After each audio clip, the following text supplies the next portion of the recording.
तो दोस्तों Superman legacy का ट्रेलर रिलीज हो चुका है। मेरा गला थोड़ा सा खराब है, अगर वॉइस में कोई प्रॉब्लम हो तो एडजस्ट कर लीजिएगा। और ट्रेलर मैंने देखा है, क्या जबरदस्त ट्रेलर दिया है। और जैसा कि 2-3 दिन पहले मैंने सुपरमैन लेगेसी के ऊपर जो वीडियो डाली थी और उसमें जो करैक्टर मैंने आपको बताए थे, तो वही करैक्टर इस ट्रेलर के अंदर नजर आ चुके हैं, जबकि मैं ये एक्सपेक्ट नहीं कर रहा था, क्योंकि ये टीजर ट्रेलर है और सुपरमैन का टीजर ट्रेलर चंद झलकियों के साथ ही आता है। लेकिन इसमें तो इन्होंने तकरीबन सभी करैक्टर्स को दिखा दिया है। तो पिछली वीडियो में जिन करैक्टर्स के हवाले से मैंने बात की थी, उनमें एक करैक्टर था अल्ट्रामैन। और सुपरमैन लेगेसी के सेट से जो इमेजेस लीक हुई थी, उसमें ये पिक्चर आ रही थी जिसमें यू के साइन वाला एक ड्रेस पहना हुआ शख्स सुपरमैन को पकड़ के लेके जा रहे हैं। तो पिछली वीडियो में मैंने इस करैक्टर के हवाले से इसलिए बात नहीं की थी कि जेम्स गन ने इस करैक्टर को हाइड करके रखा हुआ है और कास्ट के अंदर भी इसका नाम शो नहीं किया गया है। लेकिन अभी ट्रेलर देख के ऐसा लग रहा है कि ये करैक्टर बिल्कुल मौजूद है। और इस फाइट सीन को आपको देख के पता चल जाएगा कि सुपरमैन के साथ ये जो दूसरा करैक्टर लड़ रहा है, ये कोई और नहीं, ये अल्ट्रामैन ही होगा। और ये करैक्टर ही इतनी कैपेबिलिटी रखता है सुपरमैन के साथ लड़ने के हवाले से। तो मेटामॉर्फो के हवाले से मैंने बात की थी पिछली वीडियो में, और ट्रेलर के अंदर मेटामॉर्फो को भी दिखा दिया गया है, लेकिन एक झलक दिखाई गई है। जबकि ये अल्ट्रामैन कौन है, इसके हवाले से मैं आपको थोड़ा सा बता देता हूँ कि ये सुपरमैन का ही एक वर्जन है, यानी इसे आप सुपर विलन कह सकते हैं। लेकिन ये सुपरमैन का उल्ट है।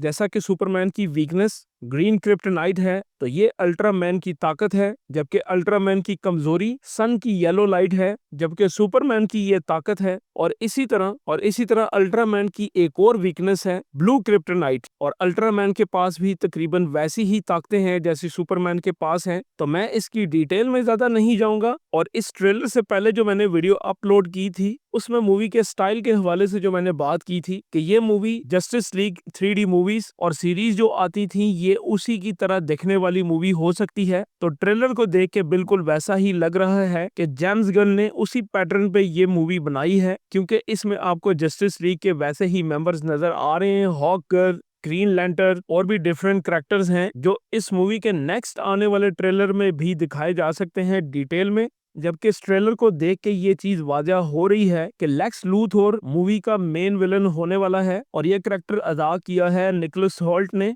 और ये निकोलस होल्ट वही हैं जिन्होंने एक्स-मैन मूवी में काम किया था और बीस्ट का रोल दिया गया था इनको। और भी इसके अलावा काफी मूवीज में ये दिखे हैं। लेकिन इस मूवी के अंदर सुपरमैन को टक्कर देने के लिए जो करैक्टर सामने आएंगे, उनमें एक मेटामॉर्फो और सबसे ऊपर अल्ट्रामैन है। और ट्रेलर के स्टार्ट में ही आप सुपरमैन को मार खा के नीचे गिरते हुए देखते हैं और बुरी हालत में है सुपरमैन। तो सुपरमैन की ऐसी हालत दो ही लोग कर सकते हैं, एक तो मेटामॉर्फो और सेकंड अल्ट्रामैन। एक करैक्टर इसमें और था मास्टर टेरिफिक। तो इसके ओरिजिन के ऊपर मैं नहीं जाऊंगा, बस आपको इतना बता देता हूं कि इस बंदे के पास काफी टेक्नोलॉजी है और ये इस टेक्नोलॉजी का इस्तेमाल करके ही अपनी एनिमीज के अगेंस्ट लड़ता है। और इस बंदे के पास एक ऐसी मशीन भी होती है जो कि पोर्टल्स को भी ओपन कर सकती है, जैसे डॉक्टर स्ट्रेंज ओपन करके दूसरे डायमेंशन से कनेक्ट हो जाता था। और इस ट्रेलर के अंदर जो आपको एलियंस नजर आ रहे हैं, तो ये मुमकिन हो सकता है कि ये एलियन किसी दूसरी डायमेंशन से यहाँ आए हों और फिर सुपरमैन आपको इनके साथ लड़ते हुए नजर आ सकता है। लेकिन अभी काफी चीजें हाइड करके रखी हैं जेम्स गन ने। तो कुल मिला के ये टीजर ट्रेलर काफी अच्छा बनाया है, जिसमें काफी डिटेल हमारे सामने रख दी गई है। और ये मूवी कैसी होने वाली है ये भी समझ में आ गया है। जैसा कि पिछली वीडियो में मैंने बात की थी, ये तकरीबन उसी के करीब करीब सब चीजें हैं। बाकी इसका जब नेक्स्ट ट्रेलर आएगा तो मजीद चीजें खुल के सामने आएंगी। तो मिलते हैं नेक्स्ट वीडियो में, तब तक के लिए इजाजत।